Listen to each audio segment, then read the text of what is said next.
Bismillahirrahmanirrahim. Assalamualaikum warahmatullahi ta'ala wabarakatuh.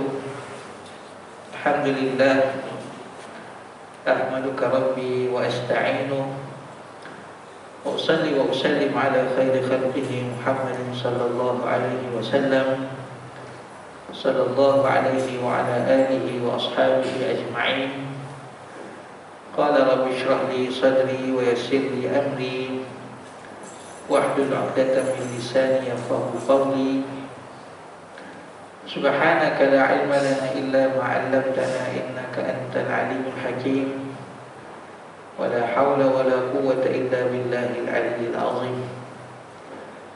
Alhamdulillah, setinggi-tinggi kesyukuran kita panjatkan kepada Allah Subhanahu wa taala di atas segala nikmat yang Allah Subhanahu wa taala kurniakan.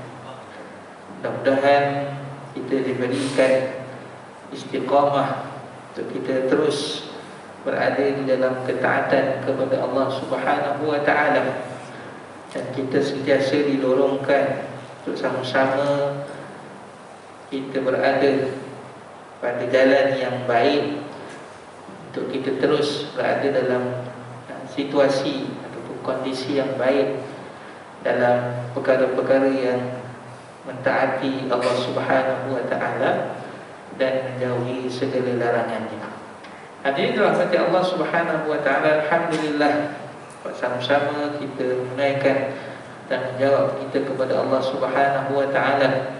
Mudah-mudahan kita terus diberikan kemudahan, diberikan ruang dan waktu, kelapangan untuk terus kita menjalaninya dengan sebaik.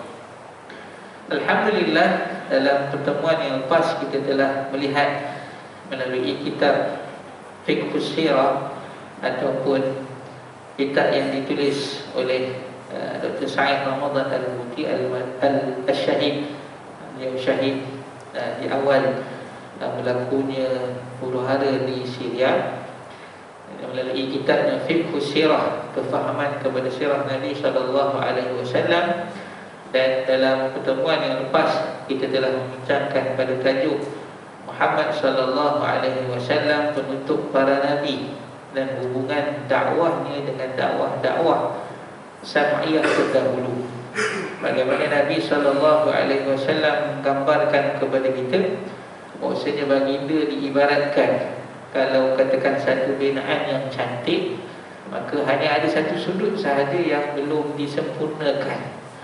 Kalau katakan bata itu mungkin ada satu ruang yang bata yang tidak disempurnakan, maka Rasulullah sallallahu alaihi wasallam mengatakan beliaulah bata tersebut ataupun yang belum sempurna tersebut. Maka baginda mengatakan fa ana labinatu wa ana khatamun nabiyyin. Maka akulah yang binaan tersebut ataupun akulah bata tersebut, dan akulah penutup para nabi. Hadirin dirahmati Allah Subhanahu wa taala, kalau kita lihat daripada sudut kesinambungan para nabi, daripada Nabi Adam sampailah kepada Nabi kita Muhammad sallallahu alaihi wasallam, maka perkara yang dibawakan itu adalah perkara yang sama, iaitu perkara yang pertama adalah berkaitan tentang mengajak manusia mentauhidkan Allah Subhanahu wa taala. Semua para nabi mengajak manusia supaya menyembah Allah Subhanahu wa taala. Itu asas terasi yang pertama. Dan yang kedua adalah membawa manusia kepada kesempurnaan akhlak, keelokan akhlak. Bagaimana akhlak yang dipuji maka dilaksanakan, dan akhlak yang dikeji ditinggalkan. Karena itu kita boleh lihat daripada sudut perbuatan baik, hampir kita katakan semua agama mengajak kita kepada membuat baik. Semua agama mengajak kita meninggalkan perkara-perkara yang tidak baik. Itu secara aklinya, dan begitu juga kita katakan secara fitrahnya. Secara fitrahnya.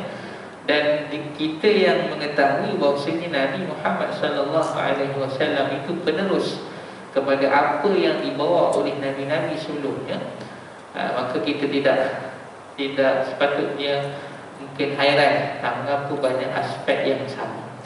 Tetapi yang kita boleh bandingkan di antara agama kita dengan agama lain adalah daripada sudut konsep ketuhanan. Itu yang memang lainlah yang membezakan di antara satu agama dengan agama yang lain. Kalau daripada sudut mengajak buat baik, mungkin sama, melarang manusia daripada membuat yang tidak baik, mungkin sama. Mungkin juga ada beberapa aspek daripada sudut ibadat yang mungkin juga kita boleh lihat mungkin hampir sama, mungkin sedikit berlainan, ataupun ada yang mungkin sama. Tetapi daripada sudut yang berkaitan tentang ketuhanan tadi, itulah yang membezakan di antara agama Islam dengan agama yang lain.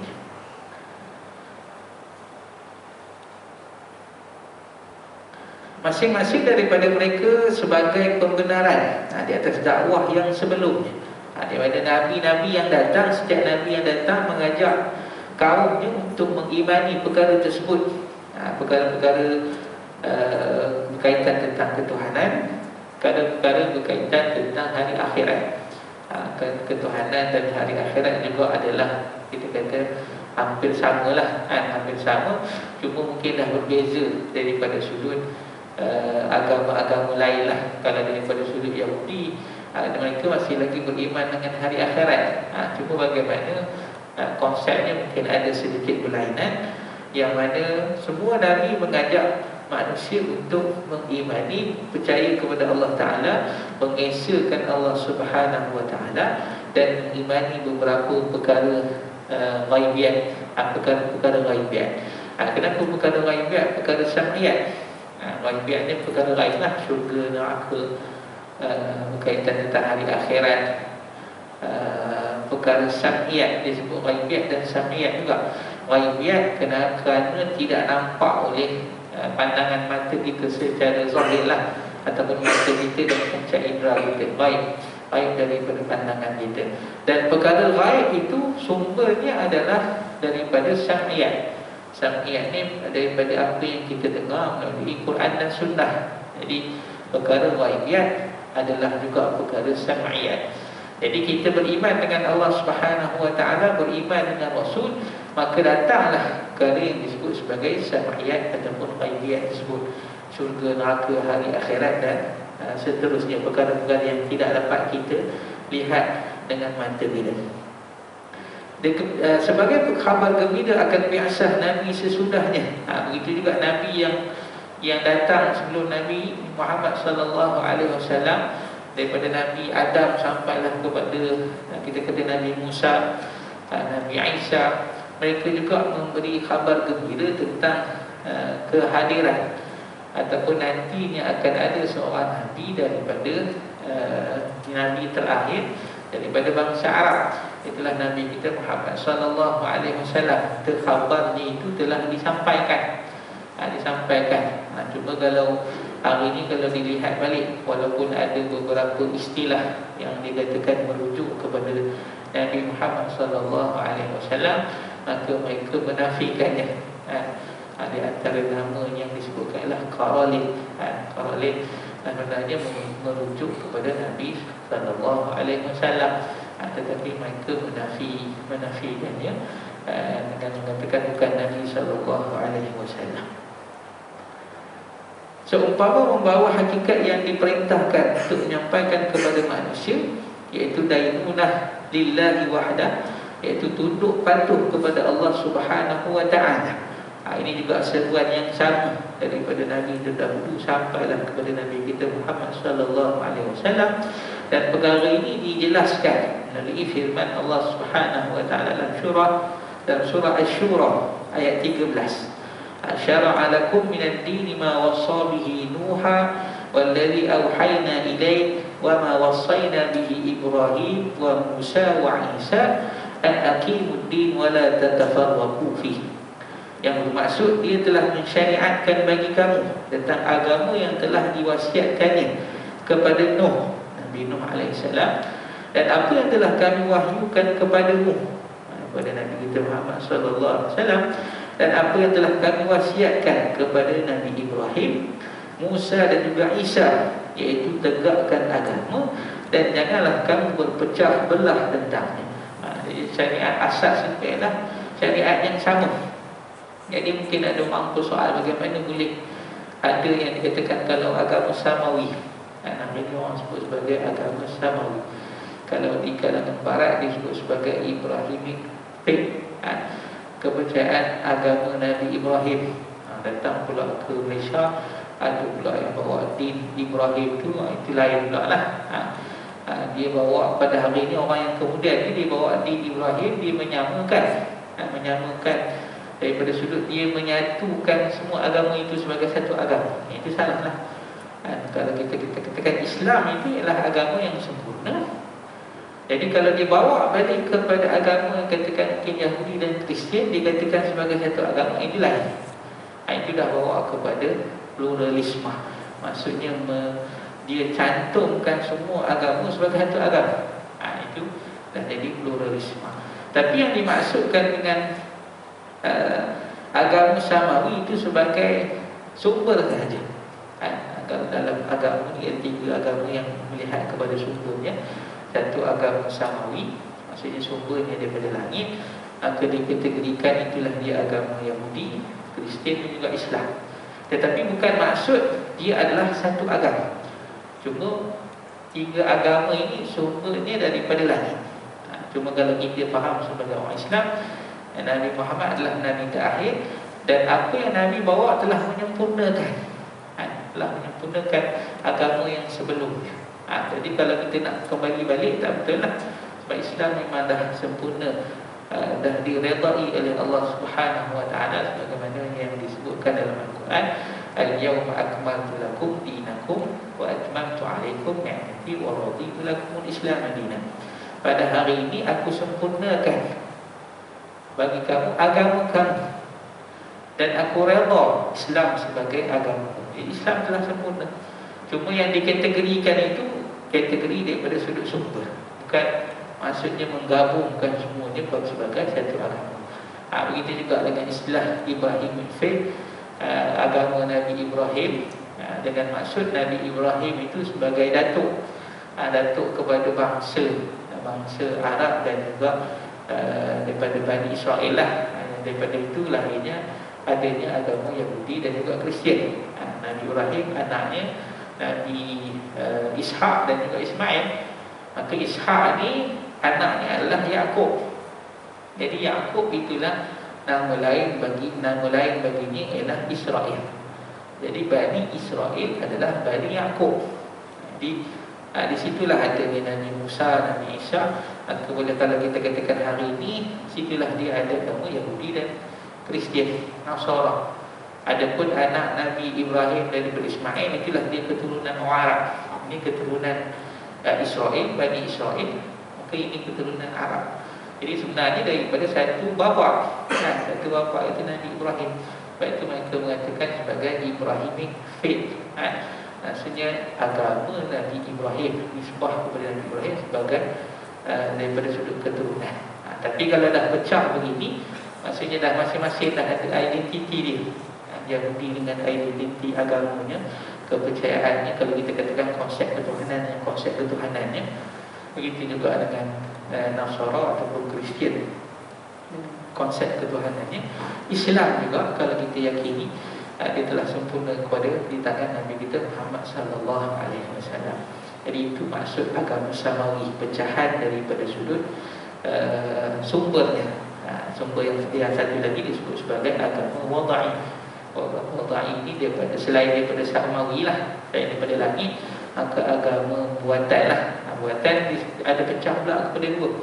Satu disebut sebagai agama turun-temurun daripada kita katakan adat, iaitu agama Hindu, dan pecahan daripada agama Hindu lah, Hindu, Buddha, kalau Sikh dan juga China. Dan satu lagi yang lebih kepada falsafah, itu agama Confucius, Tao, Shinto dan seumpamanya lah. Jadi kalau dikatakan agama samawi, nisbah kepada sumber awalnya. Sumber ni lah. Kalau dikatakan Ibrahimic faith tadi, maka dia kembali kepada Nabi Ibrahim sebagai datuk. Tapi kalau hari ini, kalau kita di Selangor ini dahulu ada ajaran yang difatwakan sesat, milah Ibrahim, disebut sebagai milah Ibrahim. Kerajaan Selangor, Jabatan Mufti telah fatwakan sesat kerana dia lebih kepada tadilah menggabungkan. Milah ni maksudnya agama. Milah Ibrahim seolah-olah dengan maksud Ibrahimic faith tadilah. Tetapi dia mencantumkan, menggabungkan semuanya. Hilang dah identiti Islamnya, hilang dah identiti Nasara atau Kristiannya, hilang dah identiti Yahudinya, seolah satu agama. Ini ditolak. Kenapa? Dia membawa kepada pluralisme agama. Plural maksudnya digabungkan, dijamakkan, dicantumkan semua agama sebagai satu agama. Jadi itu tidak betul lah. Kerana itu asasnya kalau daripada sudut penamaan, mungkin ada penelitiannya lagi yang mungkin boleh dilihat secara lebih halus, lebih teliti. Tetapi daripada sudut kesalahan itu, jadi jangan keliru dengan istilah agama samawi pun. Kita tidak harusnya keliru dengan maksud ini semuanya betul. Begitu juga bila dikatakan agama yang disembah kepada Nabi Ibrahim, tidak bermaksud mencantumkan semuanya, tetapi Nabi Ibrahim sebagai datuk, jadi itu sebab itu kadang ada juga di kalangan cendekiawan Islam, ilmuwan Islam yang tidak bersetuju dengan dua istilah itu, agama samawi dengan agama Nabi Ibrahim ataupun Ibrahimic faith tadi. Tapi kita yang mungkin dah ada maklumat, bila sebut sebagai agama samawi kerana asalnya daripada sumber langit. Adapun Ibrahimic faith tadi kerana dikembalikan kepada Nabi Ibrahim sebagai datuk dalam kedudukan dalam silsilah lah. Tapi kita sebagai agama Islam, maka hari ini kita kena yakin dengan agama Islam. Kita kena yakin dengan apa yang Allah Ta'ala sebutkan, tanpa kita goyang lagi. Maksudnya Islam adalah agama yang sempurna, Nabi Muhammad adalah Nabi yang terakhir, dan Islam adalah agama yang telah diredai oleh Allah Subhanahu Wa Taala. Tak ada perubahan apa dah. Nabi pun sebut taraktu fikum amrayn dan tadillu ba'di abada. Aku tinggalkan dua perkara kepada kamu yang kamu tidak akan sesat selamanya. Kamu berpegang kepada duanya. Itulah dia Al-Quran dan Sunnah. Al-Quran dan Sunnah. Dan itu sebagai teras. Itu pun kita katakan, walaupun kata Al-Quran dan Sunnah, kalau nak tengok kepada ajaran yang sesat pun masih lagi dia juga cuba mengatakan dia berhujah dengan Al-Quran dan Sunnah. Itu perlu kepada penghuraian lah, kan? Jadi penghuraian kita, maka dia merujuk kepada ahli sunnah wal jamaah. Itu yang datang tu. Yang datang, kenapa bila dah sebut Islam ada pula ahli sunnah wal jamaah? Kerana kita merujuk kepada apa yang bersifat autoriti daripada sudut penghuraiannya, iaitu kembali kepada apa yang Nabi tinggalkan, iaitu sunnah.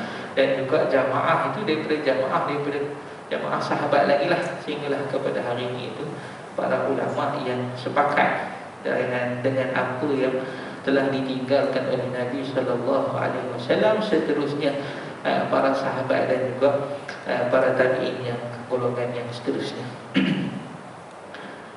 Tidak mungkin akan terjadi perbezaan akidah di antara dakwah-dakwah para nabi, kerana masalah akidah termasuk ikhbar, pengkhabaran, iaitu pengkhabaran tentang sesuatu yang tidak mungkin akan berbeza antara satu dengan pengkhabar dengan yang lain.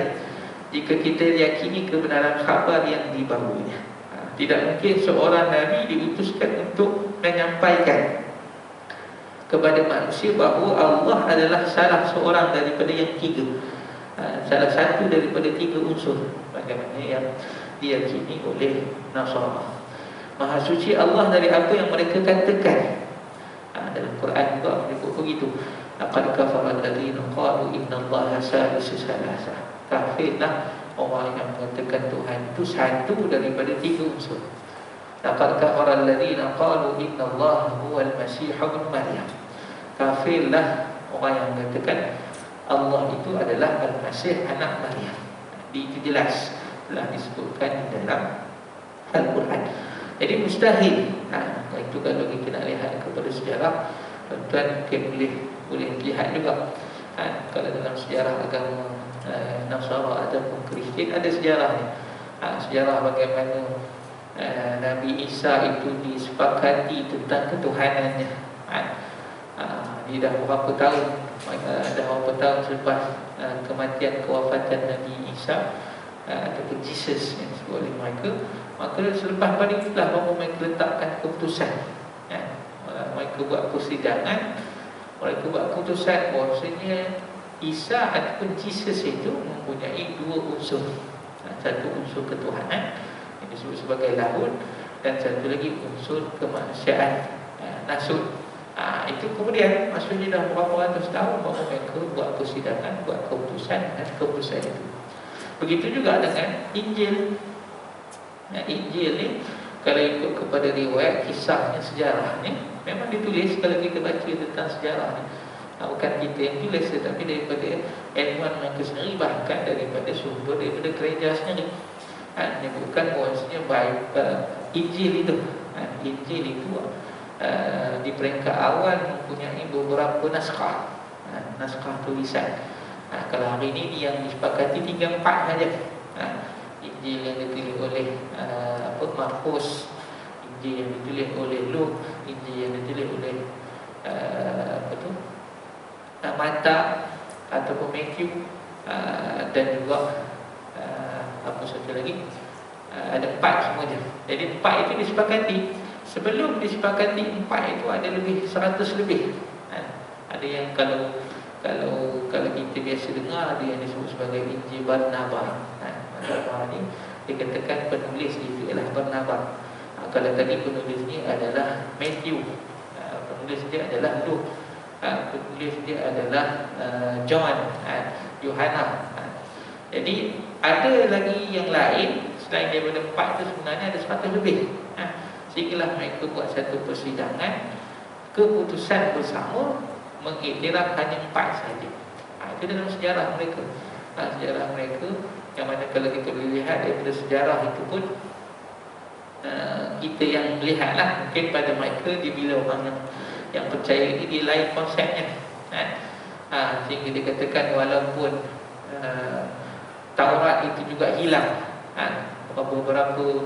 beberapa kurun hilangnya, sebab disimpan dalam tabut satu kotak yang diletakkan di tempat Nabi Sulaiman. Tabut Nabi Sulaiman disimpan dalam kotak itu. Kemudian yang menjaga kotak itu ialah keturunan daripada Nabi Harun. Keturunan dia yang menjaga kotak itu. Di kotak itu tidak pernah dibuka dalam tempoh yang panjang. Bahkan orang Yahudi juga telah dijajah, telah dikuasai oleh bangsa-bangsa lain. Jadi tak pernah dibuka. Tiba-tiba buka hilang. Kemudian mereka mengatakan ia ini ditulis semula. Ditulis semula secara ilham. Ditulis semula secara ilham oleh disebutkan Nabi Uzair. Nabi Uzair. Jadi dia kata Nabi Uzair ini menulis semula Taurat itu secara ilham. Jadi itu yang mereka percaya. Begitulah juga dengan kepercayaan tadilah. Walaupun kita baca macam mana ni dah berapa ratus tahun baru ada keputusan, dah berapa ratus tahun baru mereka buat keputusan untuk mengiktiraf 4. Tapi itu dah menjadi kepercayaan, maka kepercayaan itu pada penganutnya mungkin lainlah. Sebab itu sampai tahap orang yang memerangi agama, maka mereka mengatakan agama ini candu, agama ini memabukkan. Sehingga kalau dah dia percaya, dia tak dengar yang lain dah. Tapi sebaliknya kita lihat kepada Islam, banyak perkara yang Allah Subhanahu Wa Taala serukan dengan akal. Serukan dengan akal. Cuma ada perkara yang disebut sebagai ta'abbudi, yang nak melihat kepada kita ini menyembah Allah Ta'ala. Tetapi perkara tersebut mungkin kita kata kalau tidak dilihat daripada sudut logik, dia lebih sebagai perhambaan, maksudnya sejauh mana kita mentaati. Tapi dalam perkara-perkara keyakinan, percaya kepada Allah Ta'ala itu wujud, percaya kepada Allah Ta'ala itu esa, maka kita boleh terima, akal kita boleh terima daripada sudut perhujahan. Tapi daripada sudut pengibadatan, mungkin ada ibadat-ibadat yang tujuannya ialah untuk penghambaan. Penghambaan itu maksudnya sejauh mana kita menuruti, sejauh mana kita mentaati. Tapi dia bukan bersifat kepercayaan tadilah. Kalau kepercayaan, banyak perkara yang kita lihat Allah Ta'ala mengajak ataupun menyeru untuk kita menggunakan akal. Menggunakan akal.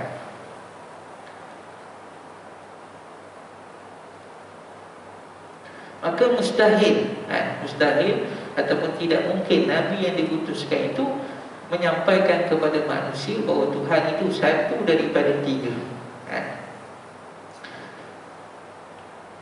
Untuk menyampaikan kepada manusia bahawa Allah itu maha satu, tiada sekutu baginya, padahal masing-masing dari kedua Nabi tersebut sangat jujur, tidak akan pernah berkhianat tentang apa yang dikhabarkan.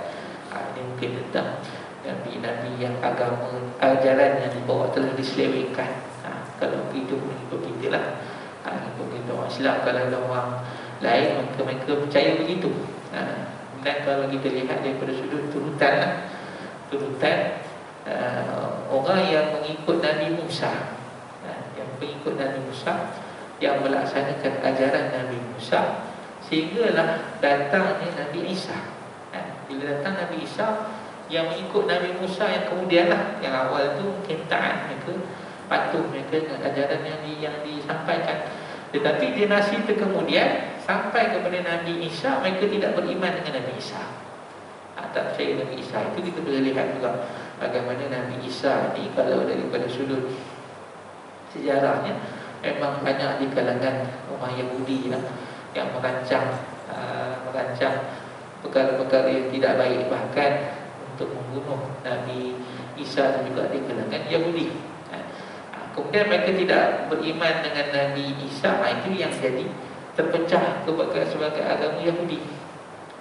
Sebagai agama Yahudi kerana mereka tidak meyakini Nabi Isa sebagai Tuhan dan tidak menuruti. Begitu juga pengikut Nabi Isa. Kalau yang kita masyhur dengar ialah para Hawariyun.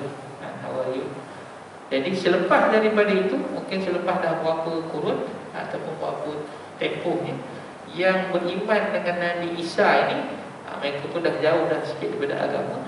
Kemudian bila datang Nabi Muhammad SAW, mereka tidak beriman dengan Nabi Muhammad. Ini kita boleh lihat juga bagaimana ada orang Yahudi, orang Nasara pada zaman Nabi SAW, mereka beriman dengan Nabi SAW, bagaimana Abdullah bin Salam, bagaimana beberapa orang lagi, orang yang disebutkan sebagai bangsa-bangsa lain, agama penganut ahli kitab yang beriman dengan Rasulullah SAW. Jadi yang generasi kemudian daripada pengikut Nabi Isa, mereka tidak beriman dengan Nabi Muhammad SAW. Itu yang terkeluar pula satu lagi agama, tadi Yahudi, dan ini terkeluar adalah agama Nasara dan Kristian. Sampai kepada Nabi kita Muhammad SAW dengan sejarah-sejarah yang lalu. Kemudian Allah dengan ayat akhir yang diturunkan, sehingga para sahabat bila dengar ayat itu, antara ayat tadilah al-yawma akmaltu lakum dinakum wa atmamtu alaikum ni'mati wa raditu lakum al-islam dinan.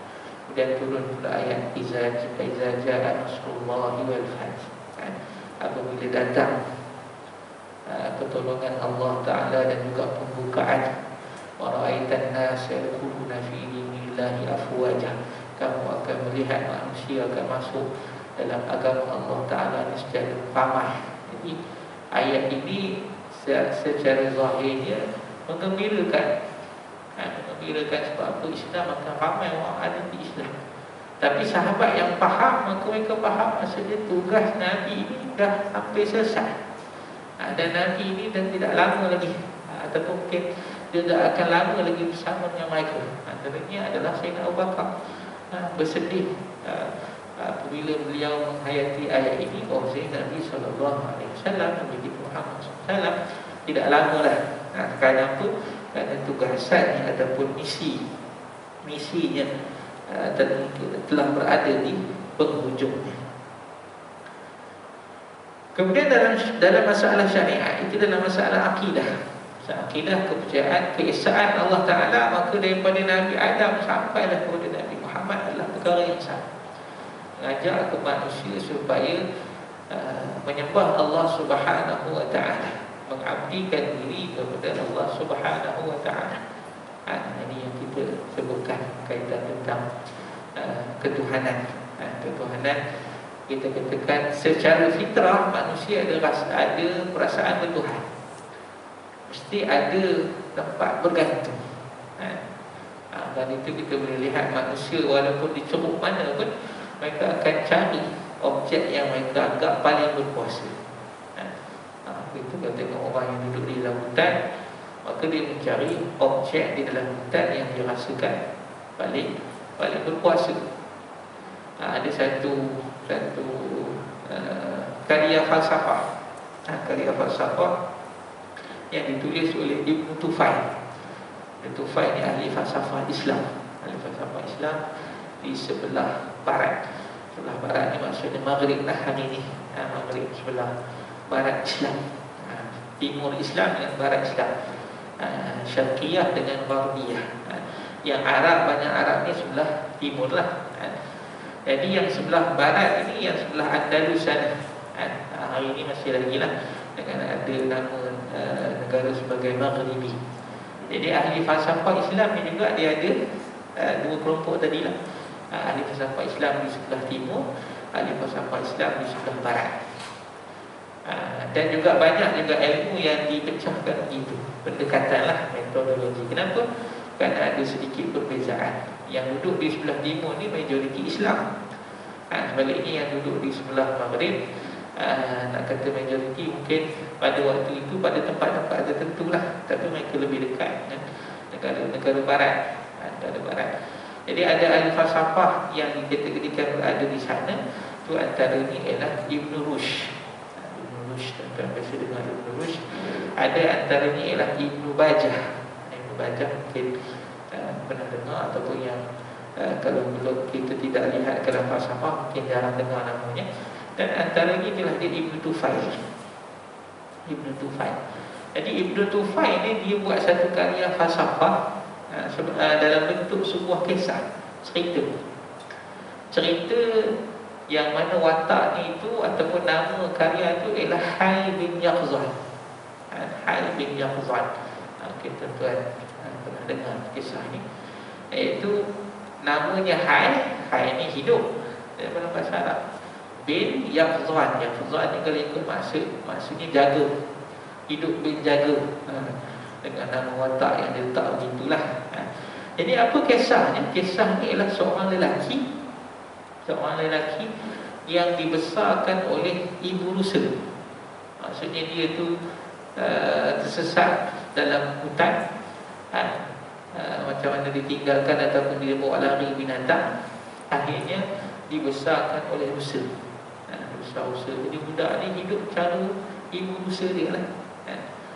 Dia hidup cara ibu rusa dia. Itu mungkinlah ada yang sebut ini antara karya yang menjadi asas dalam cerita Tazin dan sebagainya, wallahu a'lam. Tetapi kisah yang Hay bin Yaqzan ni, si Hay bin Yaqzan ni dia pun besar dengan rusa. Jadi dia hidup dengan cara rusa. Dia berjalan empat kaki. Tapi lama kelamaan dia mula berfikir. Dia tengok benda lain ada yang berjalan dua kaki. Jadi dia cuba jalan dua kaki, boleh jalan dua kaki. Kemudian dia berfikir lagi, dia lihat ada binatang lain yang boleh terbang. Maka dia cuba terbang, tak boleh lah. Kisah ni sebenarnya penuh dengan maksud yang mendalam, falsafahnya lah. Bagaimana manusia ini dengan akal yang Allah Ta'ala bagi, maka dia boleh hidup. Dia boleh hidup dengan dengan persekitaran. Kalau kita katakan dia hanya hidup dengan binatang saja, tetapi dia dengan akal yang Allah Ta'ala bagi, maka dia berfikir. Dia berfikir. Sampai antara kisah yang menyayat hati Hayy yang Zanah. Satu hari ibunya sakit. Sakit sampailah matilah. Mati dan dia telah teramat sedih. Jadi dia berfikir, kenapa ibu dia mati? Kenapa ibu dia mati? Maka dia cari-cari sebab dia rasakan anggota ni dah tak bergerak, yang lain bergerak, iaitu jantung. Jadi dia persoal lagi siapa yang menghidupkan ataupun menyebabkan jantung ini senyap ataupun tidak bergerak lagi. Jadi di situ dia telah bertemu Tuhan. Dengan maksudnya lah, maksudnya mesti ada yang menghidupkan dan yang mematikan. Jadi itu falsafah daripada kisah itu. Kisah ni kisah Hayy yang keluar dalam hutan. Tetapi di sebalik cerita itu ada berbagai falsafah. Falsafah tabi'inya, falsafah kemanusiaannya, falsafah masyarakatnya, falsafah ketuhanan ada di situ. Jadi dia rasakan, dia fikir ada yang menghidupkan dan mematikan. Dengan maksud kita kata dia telah bertemu Tuhan. Telah bertemu Tuhan, tetapi dia tidak kenal Tuhan. Tidak kenal Tuhan. Sampailah kisah, dalam kisah itu juga akhirnya didapati ada orang yang macam dia dalam hutan. Itu dia katakan ahli ibadat yang datang ke hutan itu, yang apa tu, kita kata mungkin bermuzlah, berkhalwah. Jadi dia ikut sampailah dikatakan melalui orang inilah dia kenal Tuhan. Jadi falsafahnya di situ, manusia dengan akal yang dia ada, maka mungkin dia tahu Tuhan itu ada. Tetapi untuk dia mengenali Tuhan itu dengan sebenarnya, maka dia perlukan kepada seorang Rasul. Seorang Rasul yang menceritakan, menyampaikan perkara-perkara yang tidak mampu dicapai oleh akal.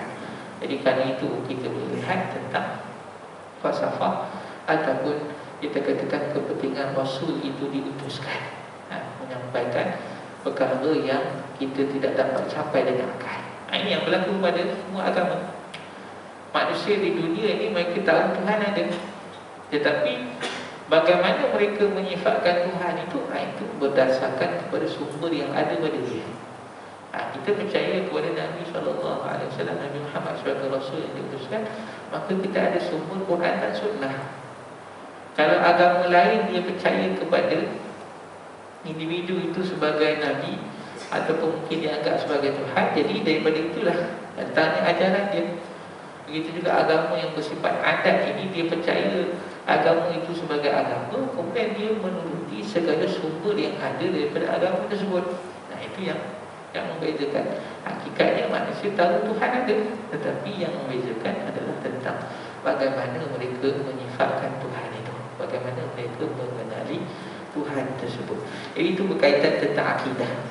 Katakan akidah memang semua Nabi membawa ajaran yang sama. Ajaran yang sama, iaitu mengajak manusia mentauhidkan Allah Subhanahu Wa Taala. Jadi kenapa manusia dah kita katakan jauh daripada jalan yang benar, secara teorinya begitulah. Daripada satu Nabi kepada Nabi yang seterusnya, mereka telah jauh daripada jalan yang benar. Kerana itulah Allah Ta'ala utuskan Nabi yang lain untuk mengembalikan manusia itu kepada jalan yang lurus.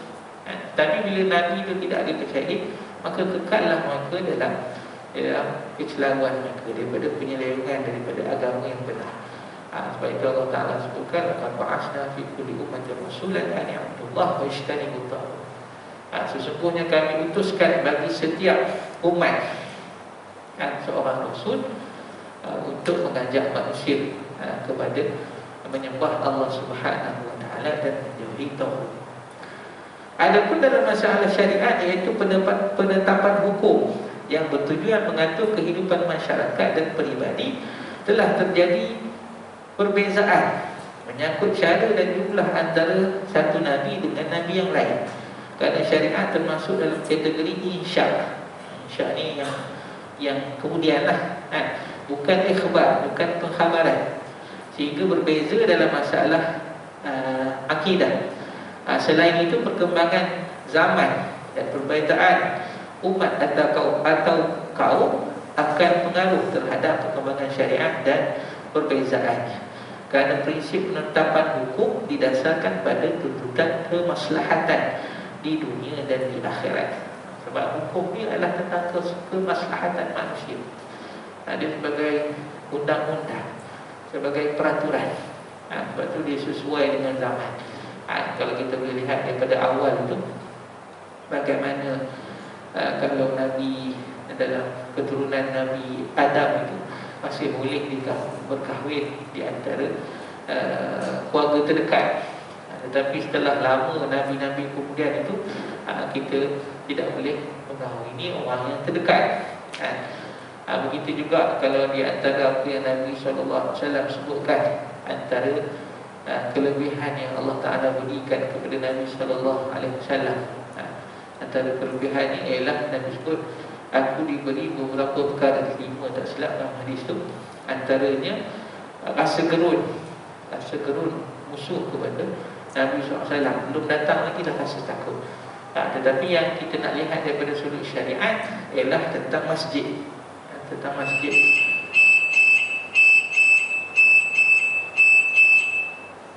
Tentang masjid. Kalau dahulu syariat, dahulu solat ni di dalam masjid saja. Masjid ada ataupun rumah ibadat. Rumah ibadat saja untuk solat. Tetapi pada zaman Nabi SAW, antara kelebihannya, bumi ini dijadikan bersih dan boleh dijadikan masjid. Maksudnya boleh solat di mana-mana sahaja asalkan bersih. Kalau dulu tidak. Itu juga lah ada beberapa syariat. Kalau sekarang ini kita kena najis pada baju kita, boleh dibasuh. Tapi kalau dahulu, antara syariatnya, baju itu tidak dipakai lagi. Jadi itu perubahan syariat, yang mana perbezaan itu hanyalah kerana kemaslahatan ataupun masalah teras. Adapun masalah teras akidah tadi adalah perkara yang sama. Di samping pengutusan setiap Nabi sebelum Rasulullah SAW adalah khusus bagi umat tertentu, bukan untuk semua manusia. Ini juga kelebihan Nabi SAW. Aku diutuskan, mu'is tu ialah kafah, aku diutuskan kepada seluruh manusia. Sedangkan Nabi terdahulu diutuskan kepada kaum mereka. Maka hukum-hukum syariat hanya terbatas kepada umat tertentu sesuai dengan kondisi ataupun kedudukan umat tersebut. Wallahu a'lam. InsyaAllah kita akan lihat sedikit sebanyak berkaitan tentang perbezaan-perbezaan yang ada pada zaman Nabi Musa, kemudian Nabi Isa dan beberapa Nabi-Nabi lain yang dibawakan dalam sini. Sehingga sekadar itu, apa yang baik itu daripada Allah Subhanahu Wa Taala, dan apa yang kurang itu daripada kelemahan saya mohon maaf. Jadi kita tutup dengan doa. Bismillahirrahmanirrahim. Alhamdulillahirabbil alamin, wassalatu wassalamu ala asyrafil anbiya'i wal mursalin wa ala alihi wa sahbihi ajma'in. Allahumma ighfir lana ma akhtana wa ta'ammadna wa nasrana wa a'lana wa la ta'lamu bihi minna anta al-muqaddim wa anta al-mu'akhir, la ilaha illa anta, wa la hawla wa la quwwata illa billahil 'aliyyil 'azim. Allahumma ij'alna min alladhina yastami'una al-qawla fayattabi'una ahsana. Allahumma anfa'na bima 'allamtana wa 'allimna ma yanfa'una wa zidna 'ilman wa la hawla wa la quwwata illa billahil 'aliyyil 'azim. Wa sallallahu ala sayyidina Muhammadin wa ala alihi wa sahbihi wasallam. Walhamdulillahi rabbil alamin. Assalamualaikum warahmatullahi wabarakatuh.